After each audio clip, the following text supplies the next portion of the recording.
जय मसीह गेट्समेन airport church परिवार साथै हामीसँग मिडियामा संगति गरिराख्नु भएको आदरणीय दाजुभाइ दिदीबहिनीहरू, तपाईलाई म यो कार्यक्रममा स्वागत भन्न चाहन्छु। आज मैले एउटा नयाँ विषय संकष्ट सम्बन्धी बाइबलीय धारणा भन्ने विषयमा वचन लिएर आएको छु र म पवित्र बाइबलको मत्तीको पुस्तक 24 अध्यायको 7 पद सबभन्दा पहिले पढिदिन्छु। त्यसपछि म योहन्नाको पुस्तक 16 अध्यायको 4 पद पनि पढ्नेछु। र मत्तीको पुस्तकको 24 अध्यायको 7 पदमा प्रभु येशूले यी कुराहरू भन्नुभएको छ, किनभने जातिहरूको विरुद्धमा जाति र राज्यको विरुद्धमा राज्य उठ्नेछ र ठाउँ ठाउँमा अनिकाल र भूकम्प हुनेछ, तर यी सबै त प्रसव वेदनाको सुरु मात्र हो। प्रभु येशूले यस खण्डमा अन्तको दिनको चिन्हहरू भनिराख्नु भएको छ। तर एउटा थाहा गर्नुपर्ने कुरा चाहिँ प्रिय श्रोतावृन्द, यस खण्डमा जो प्रभुले भन्नुभएको जो कुराहरू छ यसमा चाहिँ महामारी भन्ने शब्द चाहिँ छुटाइएको छ र ओरिजिनल ट्रान्सलेसन जो सुरुमा ग्रीक भाषाबाट नयाँ करार अनुवाद भयो, यो नयाँ करारमा चाहिँ यो महामारी भन्ने कुराहरू पनि लेखिएको छ र तपाईले अंग्रेजी बाइबलको किङ जेम्स भर्सन पढ्नुभएको खण्डमा त्यहाँ महामारी भनेर पनि त्यहाँ अन्तको दिनको चिन्हहरू भनेर चाहिँ लेखिएको छ, तर हाम्रो नेपाली बाइबलमा छुटेको पाइन्छ। र म अर्को खण्ड योहन्नाको पुस्तक 16 अध्यायको 4 पद पनि म पढिदिन्छु। यस खण्डमा प्रभुले यसो भन्नुभयो, तर यी कुरा मैले तिमीहरूलाई बताएको छु कि जब त्यो समय आउँछ तब तिमीहरूलाई के भने थिएँ सो तिमीहरूलाई स्मरण हुनेछ। पहिले नै मैले तिमीहरूलाई यो कुराहरू भनिन, किनकि म तिमीहरूसँग थिएँ भनेर चाहिँ यस खण्डमा प्रभुले भन्नुभएको छ। आदरणीय ख्रीष्ट पारखी दाजुभाइ दिदीबहिनीहरू, प्रभु येशूले उहाँ धरतीमा हुनुहुँदाखेरि 2000 वर्ष अघि नै अन्तको दिनमा के घटनाहरू घट्दै जान्छ र हामी पूर्व तयारी हुनुपर्छ भनेर चाहिँ उहाँले भनिसक्नु भएको छ र त्यो कुरालाई उहाँले पवित्र बाइबलमा छोडेर जानुभएको छ। त्यसले गर्दाखेरि जब सङ्कष्ट आउँदछ यो समयमा हामी एकदमै सक हुनुपर्ने, आतंकित हुन पर्दैन भनिकन बाइबलले बताएको हो, किनकि उहाँले त पहिला नै यो कुराहरू भनिसक्नु भएको छ।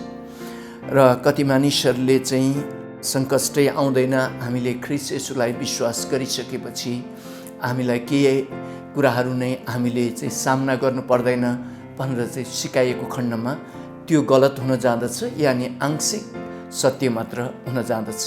तर प्रभु येशूले पवित्र बाइबलको यस खण्डमा स्पष्ट नै मैले तिमीहरूलाई पहिले नै भनिदिएको छु र तिमीहरूको जीवनमा विभिन्न प्रकारको सङ्कष्टहरू तिमीहरूले सामना गर्नुपर्छ भनिकन हामीले उहाँले भन्नुभएको कुरा अहिले भर्खरै पढेर हेरिसकेका छौँ। र योहन्नाको पुस्तक 16 अध्यायको 33 पदको ख खण्डमा उहाँले फेरि अर्कोपल्ट यो स्पष्ट गर्नुभयो, संसारमा हुँदाखेरि तिमीहरूलाई सङ्कष्ट चाहिँ हुन्छ, तर ढाडस गर, यानि साहस गर, मैले संसारलाई जितिसकेको छु भनेर पनि उहाँले भन्नुभएको छ। प्रिय दाजुभाइ दिदीबहिनीहरू, र उहाँले हामी धरतीमा हुँदाखेरि यानि हामीले प्रभु येशूलाई विश्वास गरिसकेपछि पनि हामीलाई सङ्कष्ट चाहिँ हुँदैन भनेर चाहिँ उहाँले भन्नुभएको छैन। हामी धरतीमा हुँदाखेरि विभिन्न प्रकारको सङ्कष्ट, विभिन्न प्रकारको समस्यालाई हामीले झेलेर जान पर्दछ, तर हामीलाई उहाँले खप्नु नसक्ने परीक्षा चाहिँ आउन दिने छुइनँ भनेर चाहिँ उहाँले जो बाइबलमा परमेश्वरको वचन जो बाइबलमा अर्को खण्डमा छ त्यस खण्डमा भनिएको छ। र कति मानिसहरूले चाहिँ खप्न नसक्ने परीक्षा भनेपछि मृत्यु होइन होला, यानि कुनै पनि नोक्सान लाग्ने कुराहरू होइन होला भन्ने जस्तो उहाँहरूले सम्झिनुहुन्छ। तर खप्नु नसक्ने परीक्षा भन्नाले चाहिँ हामीले बाइबलबाट यो स्पष्ट बुझ्न पर्दछ कि अब फेरि हामीलाई नरकको आगो र गन्धकमा चाहिँ उहाँले जान दिनुहुने छैन। यो चाहिँ अनन्त कालसम्म हामीले खप्नै नसक्ने अवस्था भनेर चाहिँ बाइबलले अनन्त नाशको विषयमा बताउँदछ प्रिय दाजुभाइ दिदीबहिनीहरू। र उहाँले हाम्रो जीवनमा सङ्कष्ट चाहिँ आउँदछ र आउँछ, हामीले त्यो सङ्कष्टलाई सामना गर्नुपर्छ भनेर नै स्पष्ट गर्नुभएको छ। र सङ्कष्ट भन्नु बित्तिकै चाहिँ हामीले यो कुराहरू थाहा पाउनु पर्दछ कि जुन समस्या जो तपाईँको हातमा छैन, मेरो हातमा छैन र बाहिरीबाट आउँदछ, यानि हाम्रो पहुँचदेखि बाहिरबाटको आएका हुँदछ ती समस्याहरू, त्यसलाई चाहिँ हामीले सङ्कष्ट भनेर बुझ्न पर्ने हुन्छ। उदाहरणको लागि हामीले पवित्र बाइबलको उत्पत्तिको पुस्तकमा योसेफको जीवनको घटनालाई हामीले लिन सक्दछौँ। योसेफ परमेश्वरबाट छानिनु भएको व्यक्ति हुनुहुन्थ्यो, साथै उहाँको भविष्यको विषयमा पनि परमप्रभु परमेश्वरले सपना मार्फत बताइसक्नु भएको थियो। तर भविष्यको विषयमा उहाँ चाहिँ एउटा शासक बन्नुहुनेछ भन्ने अवस्थाको उहाँको बुलावट हो भनेर चाहिँ प्रभुले भन्नुभए तापनि उहाँको जीवनमा सङ्कष्ट नआएको हामी देख्दैनौँ। उहाँले धेरै सङ्कष्टहरू सामना गर्नु पर्यो। उहाँलाई आफूभन्दा बलिया दाईहरूले चाहिँ समातेर खाल्डामा हालिदिए। त्यो आफ्नो पहुँचभन्दा बाहिरबाट आएको समस्या भनेर बुझ्न पर्दछ। त्यसपछि चाँदीको विसिकामा मिश्र देशको व्यापारीहरूको हातमा बिक्री गरिदिनु भयो, त्यो पनि आफ्नो पहुँचभन्दा बाहिरको कुरा भनेर चाहिँ बुझ्नु पर्दछ। त्यसपछि पोतिफरको घरमा फेरि दोस्रोचोटि उहाँ बिक्री हुनु भएपछि त्यहाँ व्यभिचारको आरोप लाग्यो, त्यो पनि उहाँको पहुँचभन्दा बाहिरको कुरा भनेर चाहिँ बुझ्नुपर्छ त्यो सङ्कष्टलाई पनि। र उहाँ जेलको चिसो सिमेन्टमा, यानि जेलको चिसो र अँध्यारो कोठामा उहाँलाई खादियो यानि थुनियो, त्यसलाई पनि हामीले पहुँचभन्दा बाहिरको सङ्कष्ट भनेर मान्नुपर्छ। तर योसेफको जीवनमा त्यो नै पूर्ण कथा होइन। तर ती सबै कुराहरू पुरा गर्नको लागि उहाँले धरतीमा, यानि त्यो समयमा मिश्र र वरिपरिका देशहरूमा 7 वर्षसम्म अनिकाल आउन दिनुभयो, किनकि उहाँले योसेफलाई यो जेलबाट निकालेर, त्यो सङ्कष्टबाट बाहिर निकाल्नु भएर उहाँलाई चाहिँ पदोन्नति गर्नको लागि, उहाँले त्यो प्रकारको घटना घट्नको लागि अर्को सङ्कष्ट आउन उहाँले दिनुभयो। तर यी सबै कुराहरूबाट योसेफ र उहाँका जनहरूलाई फाइदा नै भयो प्रिय दाजुभाइ दिदीबहिनीहरू। त्यस्तै गरेर हामीले दानियलको पुस्तकमा दानियल अगमवक्ताको जीवनलाई अध्ययन गर्न सक्दछौँ। दानियल अगमवक्तालाई जब यो सिंहको खोरमा फ्याँकियो, यस अवस्थामा उहाँको पहुँचभन्दा बाहिरबाट समस्या आइलाग्यो भन्नाले राजाबाट, यानि देशकै पुरा अधिकार भएको व्यक्तिबाट, यानि देशकै पुरा शक्ति संविधान यानि कानुन प्रयोग गरेर चाहिँ उहाँलाई सिंहको खोरमा फ्याँकिएको अवस्थाहरू थियो। तर त्यो सिंहको खोरमा उहाँलाई फ्याँकिए तापनि र सिंहको त्यो डरलाग्दो खोरभित्र उहाँ पर्नु परे तापनि परमप्रभु परमेश्वरको अगाडि चाहिँ त्यो सङ्कष्ट थिएन, त्यो चाहिँ उहाँको इच्छा पुरा गर्न गइराख्नु भएको अवस्था थियो। र त्यो सिंहलाई त उहाँ सृष्टिकर्ता परमेश्वरले त दानियलको लागि एउटा ओछ्याउने गलैँचा जस्तो पो बनाइदिनु भयो। न्यानोमा मजाले राति सिंहको त्यो रौँहरूमा सुत्न, यानि बाकुलो बिस्तारामा सुत्न पाए जस्तो पो दानियललाई त्यो प्रकारले बनाइदिनु भयो। र त्यो सङ्कष्टपछि दानियलको प्रमोसन पनि भयो, पदोन्नति भएर उहाँ प्रधानमन्त्री हुन पुग्नु भयो। त्योभन्दा अगाडि उहाँ मन्त्रीमण्डलमा मात्र हुनुहुन्थ्यो, उहाँ प्रधानमन्त्री हुन भएको थिएन। र यहाँ हामी देख्दछौँ, यहाँ योसेफ र दानियलको जीवनमा आफ्नो पहुँचभन्दा बाहिरबाट चाहिँ आपत्ति विपत्ति आयो, जसलाई सङ्कष्ट भनिन्छ।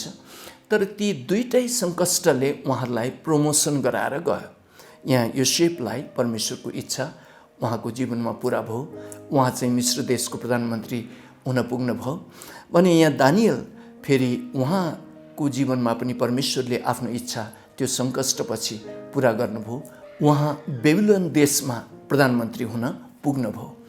र प्रिय दाजुभाइ दिदीबहिनीहरू, सङ्कष्टले हामीलाई आपत्ति विपत्ति डरहरू पैदा गराए तापनि सङ्कष्टमा हामीले चाहिँ राम्रोसँगले धैर्यता साथ हामी गइएको खण्डमा सङ्कष्टले हामीलाई फाइदै गर्छ भनेर चाहिँ बताइन्दछ। र बाइबलले यो स्पष्ट गर्छ, उत्पत्तिको पुस्तकदेखि प्रकाशको पुस्तकसम्म तपाईँले अध्ययन गर्नुहोस्, सङ्कष्टमा हाम्रो विश्वास बलियो हुन्छ भनेर चाहिँ बाइबलमा यो स्पष्ट गरेको छ। र बाइबलको वचनले हामीलाई यो पनि भनेको छ कि हाम्रो विश्वासलाई चाहिँ आगोमा खारिन दिनुहुन्छ भनेर पनि त्यहाँ भनिएको छ। र सङ्कष्टले चाहिँ विश्वास बलियो बनाउने कुरा पनि गर्छ भनिकन बाइबलले हामीलाई स्पष्ट गर्दछ भने प्रभुले एकपटक एउटा दृष्टान्तमा 2टा जग भएका घरहरूको विषयमा कुरा गर्नुभयो। एउटा घरको जग चाहिँ चट्टान छ, अर्को घरको जग चाहिँ बालुवा छ। यो दुईटै घरलाई चाहिँ ठुलो बाढीले हान्यो। ठुलो बाढीले हान्दाखेरि एउटा घर लड्यो, जो बालुवाको जग भएको घर चाहिँ लड्यो, तर यता चट्टानको जग भएको घर चाहिँ ठडिरह्यो, यानि रहि नै रह्यो भनेर चाहिँ त्यहाँ प्रभुले चाहिँ विश्वासको विषयमा उदाहरण दिनुहुँदाखेरि यो दृष्टान्त भन्नुभएको थियो। प्रिय दाजुभाइ दिदीबहिनीहरू, र जब हामी यो सङ्कष्टमा भएर जाँदछौँ त्यो समय हाम्रो विश्वासको जो जाँच भइरहेको अवस्थाहरू हुँदछ, यस अवस्थामा हामी एकदमै निडर भएर, एकदमै हामी चाहिँ साहसी भएर मेरो चाहिँ प्रभु हुनुहुन्छ भनेर चाहिँ हामी खडा भएको खण्डमा कसरी प्रभुले तपाईँ र मेरो जीवनमा उहाँको इच्छा पुरा गरेर नै छोड्नुहुन्छ। र यो सङ्कष्टको समयमा विभिन्न प्रकारको घटनाहरू त घट्छ, त्यो घटनाहरू हामीले सुन्छौँ पनि, तर सङ्कष्टमा जो घटनाहरू घटिरहेको छ, जो सुनिरहेका कुराहरू छ, त्यसमा हामी आत्तिनु हुँदैन भनिकन बाइबलले स्पष्ट गर्दछ। जसरी उदाहरणको लागि हामीले त्यो 12 वर्षको ठिटीको घटनालाई पनि लिन सक्दछौँ।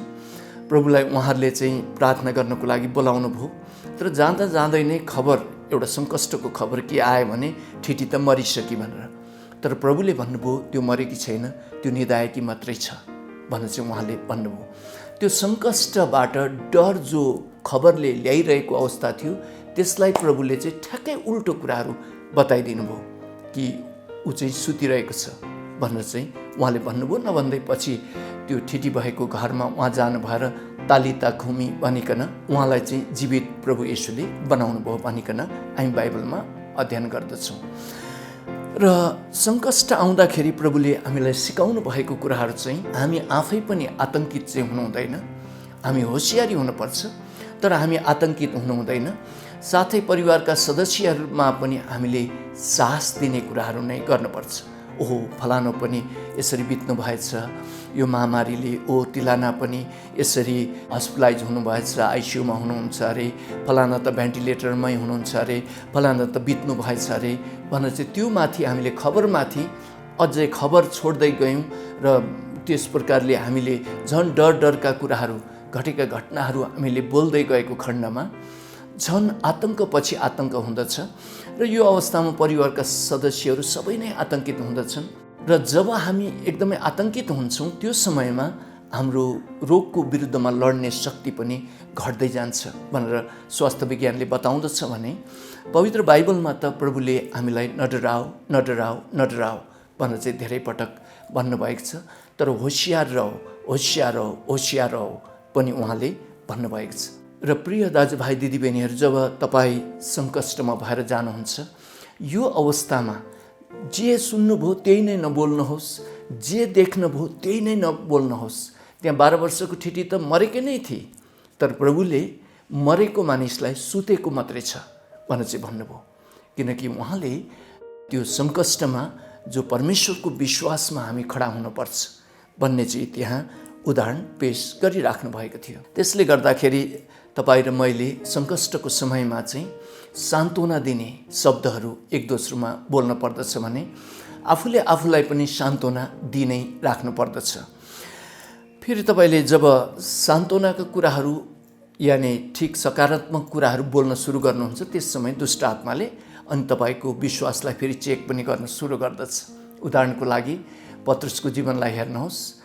पत्रुसले चाहिँ प्रभु जो क्रुसमा टाँगिने कुराहरू सम्बन्धी लिएर चाहिँ तपाईँ क्रुसमा टाँगिँदाखेरि त म त तपाईँभन्दा अगाडि मर्छु आदि इत्यादि भनेर चाहिँ पत्रुसले भनिरहेका थिए।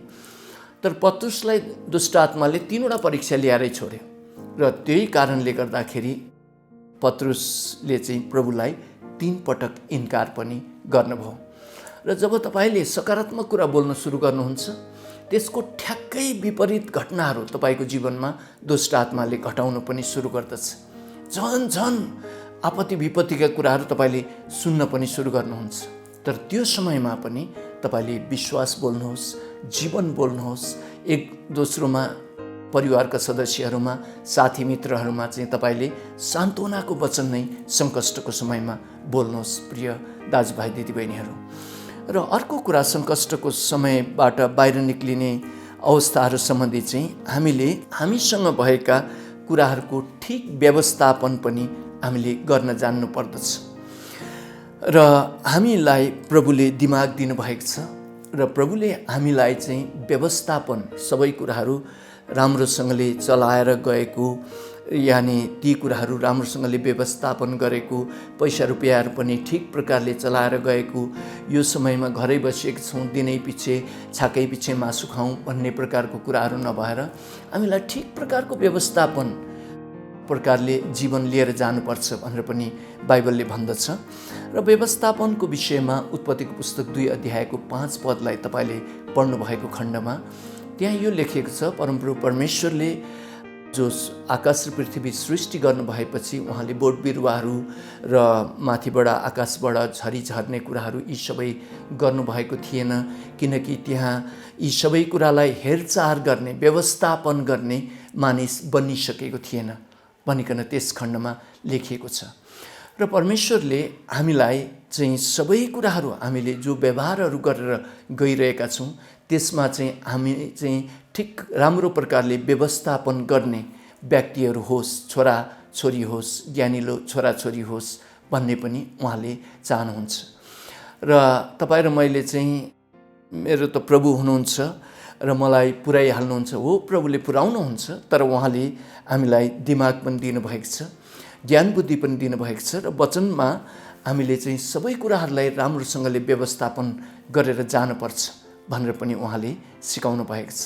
र व्यवस्थापन नभइकन उहाँले आशिष दिनुहुन्न। उदाहरणको लागि, एउटा परिवार चाहिँ एउटा कोठामा बस्नु हुँदो रहेछ र त्यो कोठालाई नै सरसफाइ गर्नुभएको रहेनछ, त्यो कोठालाई नै राम्रोसँगले हेरविचार गर्नुभएको रहेनछ, तर उहाँहरूले चाहिँ एउटा बिल्डिङ प्रभुमा प्रार्थनाबाट मागिराख्नु भएको रहेछ। र त्यो अवस्थामा प्रभुले चाहिँ एउटा सानो कुरामा विश्वासयोग्य तिमीहरू भइसकेका छैनौ, त्यसलाई थाम्ने तिमीहरू भइसकेका छैनौ भने म कसरी तिमीहरूलाई त्यत्रो ठुलो घर दिन सक्छु, कारण एउटै कोठालाई त तिमीहरूले सफासँग राख्न सकेका छैनौ भनेर चाहिँ प्रभुले त्यो प्रकारले भन्नुहोला। र उहाँले आफ्नो दृष्टान्तमा त्यो भन्नु पनि भएको छ, जो सानो कुरामा विश्वासयोग्य हुँदैन त्यो ठुलो कुरामा विश्वासयोग्य हुन सक्दैन भनिकन उहाँले त्यो सिक्काको दृष्टान्तमा उहाँले त्यो भन्नु पनि भएको छ। त्यस्तै गरेर एकजना साइकल भएको व्यक्तिले चाहिँ, प्रभु मलाई चाहिँ मोटरसाइकल दिनुहोस्, मलाई यस्तो सङ्कष्टहरू आइरहेको छ जिन्दगीमा, मलाई एउटा मोटरसाइकल चाहियो भनेर चाहिँ प्रार्थना गर्नुभयो भने, त्यो यदि साइकललाई नै त्यो व्यक्तिले राम्रोसँगले हेरविचार गर्नु सकिराख्नु भएको छैन भने प्रभुले कुनै हालतमा पनि त्यो व्यक्तिको प्रार्थनाको उत्तर दिनुहुन्न, किनकि साइकललाई नै व्यवस्थापन गर्न सक्नु भएको छैन भने कसरी मोटरसाइकललाई त्यो व्यक्तिले राम्रोसँगले हेरविचार गर्न सक्नुहोला भन्ने कुराहरू परमेश्वरको वचनले बताउँदछ। त्यसले गर्दाखेरि प्रिय दाजुभाइ दिदीबहिनीहरू, हामी यो सङ्कष्टको समयमा हामीले परिवारको खानपिनदेखि लिएर विभिन्न ठाउँमा आते जाते गर्ने कुराहरूदेखि लिएर, हामीले लुगाफाटाका कुराहरूदेखि लिएर, खर्च गर्ने कुराहरूदेखि लिएर, यी सबै कुराहरूमा पनि हामीले सङ्कष्टको समयमा मेरो अहिले आय स्रोत यति छ, मैले यति मात्रै खर्च गर्नुपर्दछ, यति मात्रै मैले खर्च गर्नु उचित हुन्छ भनेर चाहिँ त्यो प्रकारले हामीले व्यवस्थापन गरेर लिएर जानुपर्ने हुँदछ, किनकि परमेश्वरले हामीलाई असल व्यवस्थापक, असल चाहिँ म्यानेजमेन्ट गर्ने छोराहरू छोरीहरू हुन् भन्ने पनि उहाँ चाहनुहुन्छ। र सङ्कष्टको समयमा विभिन्न प्रकारको परिस्थितिहरू आउँदछ, तर सङ्कष्टको समयमा हामीले सङ्कष्ट चाहिँ मलाई अझ आशिषको लागि आइरहेको छ, उहाँलाई प्रेम गर्नेहरूको लागि हरेक कुराहरू भलाइमा नै परिणत हुन्छ भनेर चाहिँ जो बाइबलमा भनिएको छ त्यही कुरा मेरो जीवनमा पुरा हुन्छ। म डराउने छुइनँ, तर होसियार हुनेछु र यो सङ्कष्टको समयमा बडो बुद्धिमानीसँग म आफ्नो जीवन, आफ्नो परिवार यो प्रकारले लिएर जान्छु, आफ्नो व्यवसायलाई यो प्रकारले लिएर जान्छु भनेर चाहिँ हामी जियोस् भन्ने चाहिँ प्रभु चाहनुहुन्छ। र सङ्कष्ट सम्बन्धी बाइबलीय धारणा सम्बन्धी मैले छोटो वचन तपाईँहरूको अगाडि राखेँ र यो कुरालाई तपाईँहरूले प्रार्थनासहित मनन गर्नुहोला। र यति भन्दै म टेक दाहाल आजको वचनबाट बिदा हुन्छु। जय मसीह।